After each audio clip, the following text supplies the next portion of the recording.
Hi, welcome back to my YouTube channel. ಎಲ್ಲರೂ ಹೇಗಿದ್ದೀರಾ? ಎಲ್ಲರೂ ಚೆನ್ನಾಗಿದ್ದೀರಾ ಅಂತ ಭಾವಿಸ್ತಾ ನಾವು ಕೂಡ ಚೆನ್ನಾಗಿದ್ದೀವಿ. ವರಮಹಾಲಕ್ಷ್ಮಿ ಹಬ್ಬಕ್ಕೆ ಯಾವ ರೀತಿ ಪ್ರಿಪ್ರೇಷನ್ ಮಾಡ್ಕೊಂಡ್ವಿ ಅನ್ನೋದು ಈ ವಿಡಿಯೋದಲ್ಲಿ ನಿಮಗೆ ವ್ಲಾಗ್ನ ಶೇರ್ ಮಾಡ್ಕೊಳ್ತಾ ಇದ್ದೀನಿ. ಆಲ್ಮೋಸ್ಟ್ ಇವಾಗ ವರಮಹಾಲಕ್ಷ್ಮಿ ಹಬ್ಬ ಎಲ್ಲರ ಮನೇಲೂ ಆಚರಣೆ ಮಾಡೇ ಇದ್ದೀವಿ. ಸೊ ನಾವು ಯಾವ ರೀತಿ ಸೆಲೆಬ್ರೇಟ್ ಮುಂಚೆ ಪ್ರಿಪ್ರೇಷನ್ ಮಾಡ್ಕೊಂಡ್ವಿ ಅಂತ ಇದ್ರದ್ದು ವಿಡಿಯೋ ಆಗಿರುತ್ತೆ. ಗೋಧಿನ ನಾವು ನೆನೆಸ್ಕೊಂಡು ಮೊಳಕೆ ಕಟ್ಕೊಂಡು ಇಟ್ಕೊಂಡಿದ್ದೀನಿ. ಯಾಕೆಂದರೆ ಸ್ವಲ್ಪ ಬೇಗ ಬರಲಿ ಗಿಡಗಳು ಅಂತ. ತುಂಬ ಲೇಟಾಗಿತ್ತು, ಆಲ್ಮೋಸ್ಟ್ ಒಂದು 8 ಡೇಸ್ ಇತ್ತು ಅಷ್ಟು. ಅದಕ್ಕೋಸ್ಕರ ಸ್ವಲ್ಪ ಬೇಗ ಬರಲಿ ಅಂತ ಹೇಳ್ಬಿಟ್ಟು ನಾವು 1 ಡೇ ಪೂರ್ತಿ ನೆನೆಸಿ ಮೊಳಕೆ ಬರೆಸ್ಕೊಂಡು ಇಟ್ಕೊಂಡಿದ್ದೀನಿ. ನಾವು ಯಾವ ಪ್ಲೇಟಲ್ಲಿ ನಮಗೆ ಯಾವ್ದು ಇಷ್ಟ ಆಗುತ್ತೋ, ಯಾವ ಸೈಜಲ್ಲಿ ಬೇಕೋ ಆ ಪ್ಲೇಟಲ್ಲೇ ನಾವು ಅರೇಂಜ್ಮೆಂಟ್ ಮಾಡ್ಕೊಳ್ಬೋದು. ನಾನು ಬರೀ ಡೆಕೋರೇಷನ್ಗೆ ಅಷ್ಟೇ ಮತ್ತು ಪರ್ಪಸ್ಗೆ ಅಂತ ಯೂಸ್ ಮಾಡೋಣ ಅಂತ ಅಂದ್ಕೊಂಡಿದ್ದು. ಬಟ್ ದೀಪಗಳಿಗೆ ಇಡೋದಕ್ಕೆಲ್ಲ ಅರೇಂಜ್ ಮಾಡೋಣ ಅಂತ ಹೇಳ್ಬಿಟ್ಟು ಮಿಡಲೆಲ್ಲ ಒಂದು ಪ್ಲೇಟ್ ಇಟ್ಬಿಟ್ಟು ಸುತ್ತ ಮಣ್ಣು ಹಾಕಿ ಮೊಳಕೆ ಬರೆಸಿರೋ ಗೋಧಿನ ನಾವು ಇಲ್ಲಿ ಸ್ಪ್ರೆಡ್ ಮಾಡ್ಕೊಳ್ತಾ ಇದ್ದೀನಿ. ಆಲ್ಮೋಸ್ಟ್ ಇದಕ್ಕೆ ಸನ್ನಿಧಿನೇ ಜಾಸ್ತಿ ಪ್ರಿಫರು. ಯಾವುದೇ ಕೆಲಸ ಮಾಡಬೇಕಂದ್ರೂ ಅವಳು ಮಧ್ಯೆ ಬಂದು ನಾನು ಮಾಡ್ತೀನಿ ಅಂತಲೇ ಇರ್ತಾಳೆ. ಅವಳ ಹತ್ರನೇ ಸ್ವಲ್ಪ ಎಲ್ಲ ಹಾಕಿಸ್ದೆ. ನಮ್ಮ ಮನೇಲಿ ಪಕ್ಕದಲ್ಲಿದ್ದಾರಲ್ಲ ಅವ್ರ ಜೊತೆನೂ ಅವರು ನಾವೆಲ್ಲ ಸೇರಿಕೊಂಡು ಇದನ್ನು ರೆಡಿ ಮಾಡ್ಕೊಂಡ್ವಿ. ಗೋಧಿದು ಹುಲ್ಲು, ಬೆಳೆಯೋಣ ಮತ್ತು ಧನಧಾನ್ಯಗಳದ್ದು ಶ್ರೇಷ್ಠ ಅಲ್ವಾ. ಅಷ್ಟಲಕ್ಷ್ಮಿ ಪೂಜೆ ಮಾಡ್ತೀವಿ. ವರಮಹಾಲಕ್ಷ್ಮಿ ಪೂಜೆ ಅಂದರೆ ಧಾನ್ಯಗಳದ್ದು ಒಂದು ಸಂಕೇತವಾಗಿರುತ್ತೆ ಅಂತ ಹೇಳ್ಬಿಟ್ಟು ಫಸ್ಟ್ ಟೈಮ್ ನಾನು ಇದನ್ನ ಟ್ರೈ ಮಾಡಿರೋದು. ತುಂಬ ವರ್ಷಗಳಿಂದ ಮಾಡಬೇಕು ಅಂತ ಅಂದ್ಕೊಂಡೆ. ಈ ಥರ ಬೆಳಿಬೇಕು, ಅರೇಂಜ್ಮೆಂಟ್ಗೆ ಚೆನ್ನಾಗಿರುತ್ತೆ ಅಂತ ಅಂದ್ಕೊಂಡೆ. ಅದು ಯಾಕೋ ಮಾಡೋಕ್ಕೆ ಆಗಲೇ ಇಲ್ಲ, ಏನೋ ಗೊತ್ತಿಲ್ಲ. ಈ ವರ್ಷ ಸ್ವಲ್ಪ ವೈಬ್ಸ್ ತುಂಬ ಚೆನ್ನಾಗಿತ್ತು, ಮಾಡಲೇಬೇಕು ಅಂತ ಅಂದ್ಕೊಂಡು ಇದನ್ನು ಪ್ರಿಪ್ರೇಷನ್ಗೆ ರೆಡಿ ಮಾಡ್ಕೊಂಡಿದ್ದೀನಿ. ಇದಕ್ಕೆ ನಾವು ನಾರ್ಮಲಾಗಿ ಪ್ಲೇಟ್ಸ್ಗಳು ಯೂಸ್ ಮಾಡಿಕೊಂಡ್ರೆ ತುಂಬ ಚೆನ್ನಾಗಿರುತ್ತೆ. ಪ್ಲೇಟ್ಸ್ಗಳಿಗಿಂತ ಬೌಲಲ್ಲಿ ಹಾಕಿದ್ರೆ ತುಂಬ ಚೆನ್ನಾಗಿ ಬರುತ್ತೆ ಅಂತ ಅಂದ್ಕೊಂಡಿದ್ದೀನಿ. ಏಕೆಂದರೆ ನಾವು ಮಣ್ಣು ಸ್ವಲ್ಪ ಎಲ್ಲ ಜಾಸ್ತಿ ಹಾಕ್ಕೊಳ್ತೀವಿ, ಸ್ಪ್ರೆಡ್ಡಿಂಗ್ ಹಾಕ್ಕೊಳ್ತೀವಲ್ವ. ಲೇಯರ್ ಥರ ಹಾಕ್ಕೊಂಡು 2 ಲೇಯರ್ಸ್ ಮಾಡೋದ್ರಿಂದ ನಮಗೆ ಚೆನ್ನಾಗಿ ಬರುತ್ತೆ. ಇದು ನಮ್ಮನೆ ಹತ್ರ ಇರೋರು, ಅವ್ರಿಗೆ ಅವರ ಕಡೆ ಊರ ಕಡೆ ಎಲ್ಲ ಬೆಳೆದಿರೋದು ಅವ್ರಿಗೆ ಅಭ್ಯಾಸ ಇದೆ. ಸೊ ಅದಕ್ಕೋಸ್ಕರ ಅವ್ರ ಜೊತೆನೇ ಎಲ್ಲ ಸೇರಿಕೊಂಡು ಇದನ್ನ ಬೆಳೆಸೋದಕ್ಕೆ ರೆಡಿ ಮಾಡ್ಕೊಂಡ್ವಿ. ಹೋಪ್ ಈ ಬೌಲಲ್ಲಿ ತುಂಬ ಚೆನ್ನಾಗಿ ಬರುತ್ತೆ ಅಂದ್ಕೊಂಡಿದ್ದೀನಿ. ಯಾಕೆಂದರೆ ಮಣ್ಣುಗಳು ಸ್ವಲ್ಪ ಜಾಸ್ತಿ ಹಾಕ್ತೀವಿ, ಲೇಯರ್ಗಳೆಲ್ಲ ಚೆನ್ನಾಗಿ ಮಾಡ್ತೀವಲ್ವ. ನಿಮ್ಮನೇಲಿ ಆಲ್ರೆಡಿ ಆಲ್ಮೋಸ್ಟ್ ಎಲ್ಲ ವರಮಹಾಲಕ್ಷ್ಮಿ ಹಬ್ಬ ಆಚರಣೆ ಮಾಡೇ ಇರ್ತೀವಿ. ಮನೆಯಲ್ಲಿ ಹಬ್ಬದ ಕೆಲಸಗಳು ತುಂಬ ಇದ್ದರಿಂದ ಇದನ್ನು ಅಪ್ಲೋಡ್ ಮಾಡೋಕ್ಕಾಗೇ ಇರಲಿಲ್ಲ. ಅದನ್ನು ಇವಾಗ ನಿಮ್ಮ ಜೊತೆ ಶೇರ್ ಮಾಡ್ಕೊಳ್ತಾ ಇದ್ದೀನಿ. ಸೊ ಇವಾಗ ಇದನ್ನೆಲ್ಲ ಸ್ಪ್ರೆಡ್ ಮಾಡಿಕೊಂಡು ಒಂದು 2 ಲೇಯರ್ ಆಗೋಷ್ಟು ನಾನು ಇಲ್ಲಿ ಗೋಧಿನ ಹಾಕ್ಕೊಂಡು 2 ಲೇಯರ್ ಮಣ್ಣು ಹಾಕ್ಕೊಂಡಿದ್ದೀನಿ. ಯಾಕೆಂದರೆ ಚೆನ್ನಾಗಿ ಬರಲಿ, ಸ್ವಲ್ಪ ಹಸ್ರಾಗಿರಲಿ ಅಂತ ಹೇಳ್ಬಿಟ್ಟು ಇದೆಲ್ಲ ಮಾಡ್ಕೊಂಡು ಆಲ್ಮೋಸ್ಟ್ ನಮಗೆ ಯಾವ್ಯಾವ ಥರ ಪ್ಲೇಟ್ಸಲ್ಲಿ ಬೇಕು, ದೀಪಗಳಿಗೆ ಅಂತ ಹೇಳ್ಬಿಟ್ಟು 1-2 ಸಪ್ರೇಟಾಗಿ ಈ ಥರ ಮಾಡ್ಕೊಂಡಿದೆ. ಬಟ್ ಗ್ರೋತು ಜಾಸ್ತಿ ಆಗಿಬಿಟ್ರೆ ದೊಡ್ಡ ದೀಪಗಳು ಇಡೋಕ್ಕೆ ಸ್ವಲ್ಪ ಕಷ್ಟ ಆಗುತ್ತೆ ಅಂತ ಅಂದ್ಕೊಂಡಿದ್ದೀನಿ. ಆಲ್ಮೋಸ್ಟ್ ಒಂದು 8 to 9 ಡೇಸ್ ಇದ್ದಂಗೆ ನಾವು ಇದನ್ನು ಬೆಳೆಯೋದಕ್ಕೆ ಸ್ಪ್ರೆಡ್ ಮಾಡ್ಕೊಂಡ್ವಿ. ಬಟ್ ಮೊಳಕೆ ಬರೆಸಿರೋದ್ರಿಂದ ಸ್ವಲ್ಪ ಬೇಗ ಬರುತ್ತೆ ಅಂತ ಅಂದ್ಕೊಂಡಿದ್ದೀನಿ. ಮೊಳಕೆ ಬರೆಸ್ದೆ ನಾವು ಹಾಕಿದ್ರೆ ಆಲ್ಮೋಸ್ಟ್ ಒಂದು 15 ಡೇಸ್ ಆದರೂ ಬೇಕಾಗುತ್ತೆ. ಸೊ ಏನಕ್ಕೇನೆ ಲೇಟ್ ಆಗಿತ್ತಲ್ಲ ಅಂತ ಹೇಳ್ಬಿಟ್ಟು ನಾನೇನು ಮಾಡಿದೆ, ಅದು ಅರೇಂಜ್ ಮಾಡಿಕೊಂಡೆ. ಇನ್ನು ಸ್ವಲ್ಪ ನಮಗೆ ವಿಂಟೇಜ್ ಲುಕ್ಕು ತೊಗೊಂಡು ಬರೋಣ, ಒಂದು ಟ್ರೆಡಿಷ್ನಲ್ ಥೀಮಲ್ಲಿ ಮಾಡೋಣ ಅಂತ ಹೇಳ್ಬಿಟ್ಟು ಈ ಸತಿ ಬ್ಯಾಕ್ ಡ್ರಾಪ್ ಡೆಕೋರೇಷನ್ಗೆ ನಾವು ಈ ಥರ ಚಾಪೆ ಬಳಸ್ಕೊಂಡಿದ್ದೀವಿ. ಇದು ನಮಗೆ ಅಮೆಝಾನಲ್ಲಿ ನಾನು ತೊಗೊಂಡಿದ್ದೀನಿ. 2 ಪೇರ್ ಆಫ್ ಚಾಪೆ ತೊಗೊಂಡಿದ್ದೀನಿ, ಲೆಂತ್ ಇರೋದು. ಅದರಲ್ಲಿ ನಾವು ನಾರ್ಮಲಾಗಿ ಲಕ್ಷ್ಮಿಗೆ ಅಂದರೆ ಆಲ್ಮೋಸ್ಟ್ ನಾವು ಒಂದು ಲೋಟಸ್ ಥೀಮಲ್ಲೇ ನಾವು ಟ್ರೈ ಮಾಡೋದು, ಇಲ್ಲ ರಂಗೋಲಿ ಡಿಸೈನ್ ಮಾಡ್ಬೋದು. ಸೊ ಫಸ್ಟ್ ಟೈಮ್ ಮಾಡ್ತಿರೋದ್ರಿಂದ ಸ್ವಲ್ಪ ಲೋಟಸ್ ಥೀಮಲ್ಲೇ ಮಾಡೋಣ ಅಂತ ಹೇಳ್ಬಿಟ್ಟು ಇದನ್ನೆಲ್ಲ ರೆಡಿ ಮಾಡ್ಕೊತಾ ಇದ್ದೀವಿ. ಇದು ಆಲ್ಮೋಸ್ಟ್ ಎಲ್ಲ ಖುಷಿನೇ ಟ್ರಯಲ್ ಮಾಡಿದ್ದು. ಯಾಕೆ ಅಂದರೆ ನಾನು ಮಿಡಲಲ್ಲಿ ನಾನು ಒಂದು ಸ್ಪ್ರೆಡ್ಡಿಂಗ್ ಮಾಡೋಕ್ಕೆ ಹೋದರೆ ಅವ್ರ ಥೀಮಲ್ಲಿ ಅವ್ರ ಮೈಂಡಲ್ಲೇ ಬೇರೆ ಥರ ಇರುತ್ತೆ. ಸೊ ಕ್ರಿಯೇಟಿವಿಟಿಯಾಗಿರಬೇಕು ಅಂತ ಅವಳೇ ಆಲ್ಮೋಸ್ಟ್ ಎಲ್ಲ ಕ್ಲಿಯರ್ ಮಾಡಿಕೊಂಡ್ಳು. ಸೊ ಇವಾಗ ಒಂದು ಥೀಮು ಒಂದು 4 ಬೌಲಲ್ಲಿ ಇಟ್ಕೊಂಡಿದ್ದೀನಿ. 2 ದೀಪಗಳಿಗೆ, ಒಂದು ಕಾಮಾಕ್ಷಿ ದೀಪಗಳಿಗೆ ಹಾಕೋಣ ಅಂತ ಹೇಳ್ಬಿಟ್ಟು ಆಲ್ಮೋಸ್ಟ್ ಎಲ್ಲ ಇದೇ ರೀತಿ ಹಾಕ್ಕೊಂಡು ಬಾಲ್ಕನಿಯಲ್ಲಿ ಇದನ್ನು ಇಟ್ಬಿಡ್ತಾ ಇದ್ದೀನಿ. ಏಕೆಂದರೆ ಹೊರಗಡೆ ಇಡೋದ್ರಿಂದ ಪಕ್ಷಿಗಳೆಲ್ಲ ಬರ್ತಾ ಇರುತ್ತೆ. ಸೊ ಅದಕ್ಕೋಸ್ಕರ ಬಾಲ್ಕನಿಲಿ ಇಟ್ಟು ಸ್ವಲ್ಪ ನೀರನ್ನ ಸ್ಪ್ರೆಡ್ ಮಾಡ್ಕೊಳ್ತಾ ಇದ್ದೀನಿ. ನಾವು ಎಷ್ಟು ಚೆನ್ನಾಗಿ ಸ್ಪ್ರೇ ಮಾಡ್ತೀವೋ ಅಷ್ಟು ಚೆನ್ನಾಗಿ ಗಿಡ ಚೆನ್ನಾಗಿ ಬರುತ್ತೆ, ಗ್ರೋತು ಕೂಡ ತುಂಬ ಚೆನ್ನಾಗಾಗುತ್ತೆ. ಇದು ಆಲ್ಮೋಸ್ಟ್ ಹಾಕಿ 1-2 ಡೇಸಲ್ಲೇ ನಮಗೆ ಗ್ರೋತ್ ಕಾಣುತ್ತೆ ಅಂದ್ಕೊಂಡಿದ್ದೀನಿ. ಯಾಕೆಂದರೆ ಮೊಳಕೆ ಬಳಸಿರೋದು ಹಾಕಿರೋದ್ರಿಂದ ತುಂಬ ಚೆನ್ನಾಗಿ ಬರುತ್ತೆ ಅಂತ ಅಂದ್ಕೊಂಡಿದ್ದೀನಿ. ಸೊ ಫಸ್ಟ್ ಟೈಮ್ ಮಾಡಿದ್ದೀನಿ. ಸೊ ಹೇಗೆ ಬರುತ್ತೋ ಅಂತ ಸ್ವಲ್ಪ ಭಯನೂ ಇತ್ತು. ಬಟ್ ಇದು ಸ್ವಲ್ಪ ಧಾನ್ಯಗಳಾಗಿರೋದ್ರಿಂದ ಲಕ್ಷ್ಮಿಗೆ ನಾವು ಡೆಕೋರೇಷನ್ಗೆ ಮಾಡ್ತಿರೋದ್ರಿಂದ ತುಂಬ ಶ್ರೇಷ್ಠ ಅಲ್ವಾ. ತುಂಬ ಚೆನ್ನಾಗಿ ಬಂದರೆ ಒಳ್ಳೆಯದು ಅಂದ್ಕೊಂಡಿದ್ದೀನಿ.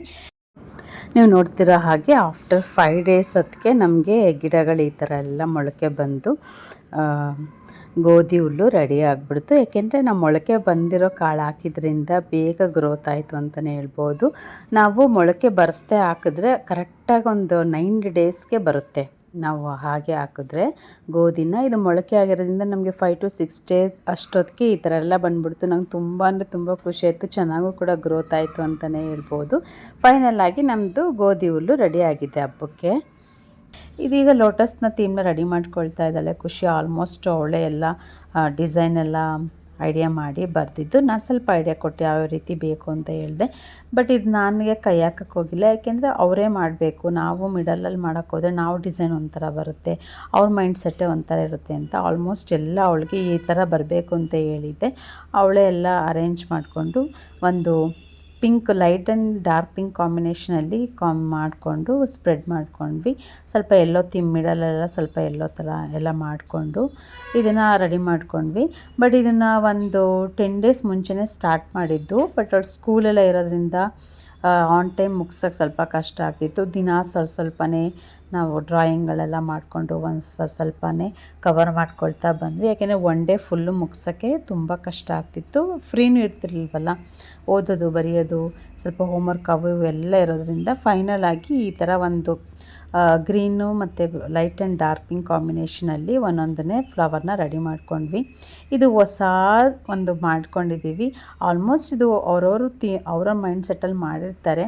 ನಾನಿದು ಹೇಗೆ ಬರುತ್ತಪ್ಪ, ಇದನ್ನು ಯಾವ ರೀತಿ ಅರೇಂಜ್ ಮಾಡೋದು, ಹೇಗೆ ಬರುತ್ತೋ ಏನೋ ಅಂತ ತುಂಬ ಅಂದ್ಕೊಂಡೆ.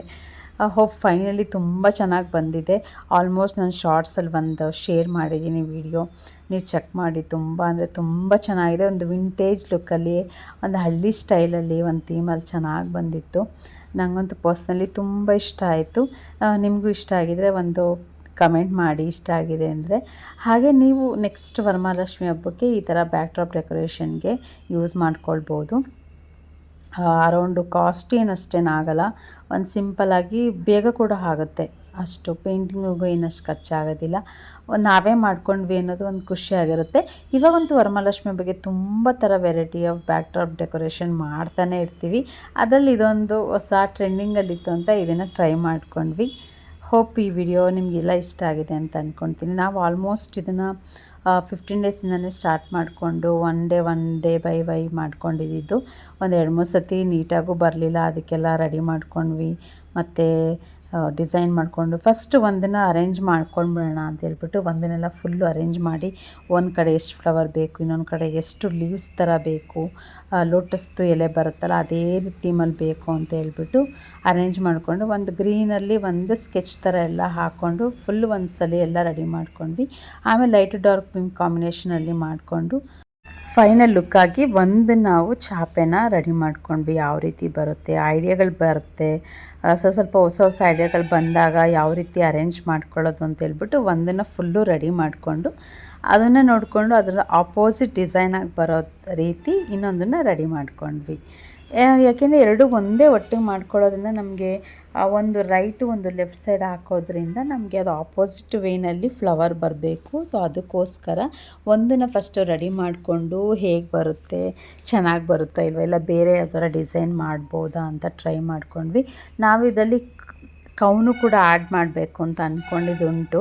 ಬಟ್ ಇಲ್ಲ, ಈ ಸತಿ ಸ್ವಲ್ಪ ಲೋಟಸ್ ಥೀಮಲ್ಲೇ ಮಾಡೋಣ, ಸ್ವಲ್ಪ ಡಿಫ್ರೆಂಟ್ ಲುಕ್ ಇರಲಿ ಅಂತ ಹೇಳ್ಬಿಟ್ಟು ಇದನ್ನ ಫಸ್ಟ್ ಟೈಮ್ ಟ್ರೈ ಮಾಡಿದ್ದು. ಹೇಗೆ ಬರುತ್ತೇನೋ ಅಂತ ಅಂದ್ಕೊಂಡು ಚೆನ್ನಾಗೇ ಬರುತ್ತೆ ಅಂದ್ಕೊಂಡು ಟ್ರೈ ಮಾಡಿದ್ವಿ. ಇದು green combination, light and dark pink ಕಾಂಬಿನೇಷನ್ಗೆ ನಾವು ಕೆಳಗಡೆ ಒಂದು ಗ್ರಾಸ್ ಥರ ಬರೋ ಥರ ಅರೇಂಜ್ ಮಾಡ್ಕೊಂಡ್ವಿ ಫಸ್ಟು. ಇದಕ್ಕೆ ಈಗ ಸನ್ನಿಧಿನೂ ಅಷ್ಟೇ ನಾನು ಮಾಡ್ತೀನಿ ಅಂತ ತುಂಬ ಸತಿ ಹೋಗಿ ಅವಳಿಗೆ ಡಿಸ್ಟರ್ಬ್ ಮಾಡ್ತಾನೆ ಇದ್ಲು. ಬಟ್ ಅವಳನ್ನ ಅವಾಯ್ಡ್ ಮಾಡಿಕೊಂಡು ನೋಡಿಕೊಂಡು ಅವಳಿಗೆ ಇದು ಮಾಡೋದೇ ಕಷ್ಟ. ಅವಳು ಆಚೆ ಕಡೆ ಆಟ ಆಡೋಕ್ಕೆ ಹೋದಾಗ ನಾವಿದು ಆಲ್ಮೋಸ್ಟ್ ಡೆಕೋರೇಷನ್ಗೆ ರೆಡಿ ಮಾಡ್ಕೊಂಡಿದ್ದು. ಬಟ್ ಸನ್ನಿಧಿ ಎಲ್ಲನೂ ಮಾಡ್ತೀನಿ ಅಂತ ಬರ್ತಾನೆ ಇರ್ತಾಳೆ. ಬಟ್ ಇದು ಈ ಥರ ಪೇಂಟಿಂಗ್ ಕೆಲಸಗಳು ಒಬ್ಬರು ಮಾಡಿದ್ರೇ ಅವ್ರಿಗೊಂಥರ ಸ್ಯಾಟಿಸ್ಫ್ಯಾಕ್ಷನ್ ಇರುತ್ತೆ. ನಾವು ಮಿಡಲಲ್ಲಿ ಹೋಗಿ ಅವ್ರಿಗೆ ಡಿಸ್ಟರ್ಬ್ ಮಾಡೋದಕ್ಕಿಂತ ಅವರೇ ಒಂದು ಕ್ರಿಯೇಟಿವಿಟಿಯಾಗಿ ಮಾಡ್ತಾ ಇರ್ತಾರೆ ಅಂತ ಅವ್ರ ಪಾಡಿಗೆ ಅವ್ರು ಬಿಟ್ಬಿಟ್ರೆ ಅದೊಂದು ಒಳ್ಳೆ ನೋಡೋದಕ್ಕೆ ತುಂಬ ಚೆನ್ನಾಗಿ ಬರುತ್ತೆ ಅಂತ ಅಂದ್ಕೊಂಡಿದ್ದೀನಿ. ತುಂಬ ಥರ ಡೆಕೋರೇಷನ್ ಮಾಡಿದ್ದೀನಿ. ಫ್ಲವರ್ ಡೆಕೋರೇಷನ್ ಆಗಿರ್ಬೋದು, ಲೋಟಸ್ ಥೀಮಲ್ಲೂ ಸಹ ತುಂಬ ಮಾಡಿದ್ದೀನಿ. ಸೊ ಫೈನಲಾಗಿ ಈ ಲುಕ್ನ ರೆಡಿ ಮಾಡೋಣ ಅಂತ ಹೇಳ್ಬಿಟ್ಟು ಇದು ರೆಡಿ ಮಾಡ್ಕೊಂಡಿದ್ದೀನಿ. ಇದು ಬ್ಯಾಕ್ ಟಾಪ್ ಡೆಕೋರೇಷನ್ನು ಆಗಿತ್ತೆ. ಹಾಗೆ ಈಗ ವರಮಹಾಲಕ್ಷ್ಮಿ ಬಗ್ಗೆ ಏನೇನು ಪ್ರಿಪ್ರೇಷನ್ ಮಾಡಿಕೊಂಡೆ ಅನ್ನೋದು ಕೂಡ ಆಗಿತ್ತು. ಇದೇ ರೀತಿ ಸೇಮ್ ಇದೇ ಥೀಮಲ್ಲಿ ಇನ್ನೊಂದನ್ನು ನಾವು ಇವಾಗ ರೆಡಿ ಮಾಡ್ಕೊಳ್ತಾ ಇದ್ದೀನಿ. ಇದೆಲ್ಲ ಆದಮೇಲೆ ಸ್ವಲ್ಪ ಇವಾಗ ಲೋಟಸ್ಸು ಸ್ವಲ್ಪ ಪ್ಲೈನ್ ಇದೆ ಅಂತ ಅನ್ನಿಸ್ತು. ಸ್ವಲ್ಪ ನಾನು ಗೋಲ್ಡು ಟಚಪ್ ಮಾಡೋಣ ಅಂತ ಹೇಳ್ಬಿಟ್ಟು ಒಂದು ಲೈಟಾಗಿ ಔಟರ್ ಲೇಯರ್ ಮಾತ್ರ ಸ್ವಲ್ಪ ಗೋಲ್ಡ್ಗೆ ಅರೇಂಜ್ ಮಾಡ್ಕೊಳ್ತಾ ಇದ್ದೀನಿ. ಫಸ್ಟು ಮಿಡಲಲ್ಲಿ ಹಾಕ್ಕೊಂಡೆ, ಬಟ್ ಅಷ್ಟು ಚೆನ್ನಾಗಿ ಲುಕ್ಕಿಂಗ್ ಬರಲಿಲ್ಲ. ಸೊ ಅದಕ್ಕೋಸ್ಕರ ಔಟ್ ಲೇಯರ್ ಏನು ಲೋಟಸ್ ಇದೆ, ಗ್ರೀನ್ ಔಟ್ ಲೇಯರ್ ಏನು ಬರುತ್ತೆ ನೋಡೋಕ್ಕೆ ಸ್ವಲ್ಪ ಅಟ್ರಾಕ್ಷನಾಗಿ ಕಾಣಲಿ ಸ್ವಲ್ಪ ಅಂತ ಹೇಳ್ಬಿಟ್ಟು ಔಟರ್ ಲೇಯರ್ ಎಲ್ಲ ಗೋಲ್ಡಲ್ಲಿ ಕವರ್ ಮಾಡಿಕೊಂಡೆ. ಇದು ಒಂದು ವರಮಹಾಲಕ್ಷ್ಮಿ ಹಬ್ಬಕ್ಕೆ ನಾವು ಬ್ಯಾಕ್ ಟಾಪ್ ಡೆಕೋರೇಷನ್ಗೆ ಏನೇನು ಅರೇಂಜ್ಮೆಂಟ್ ಮಾಡ್ಕೊಂಡ್ವಿ, ಹಾಗೆ ಗೋಧಿ ಎಲ್ಲ ಹಾಕಿ ಪ್ಲಾಂಟಿಂಗೆಲ್ಲ ಡೆಕೋರೇಷನ್ಗೆಲ್ಲ ರೆಡಿ ಮಾಡ್ಕೊಂಡಿದ್ದೀವಿ.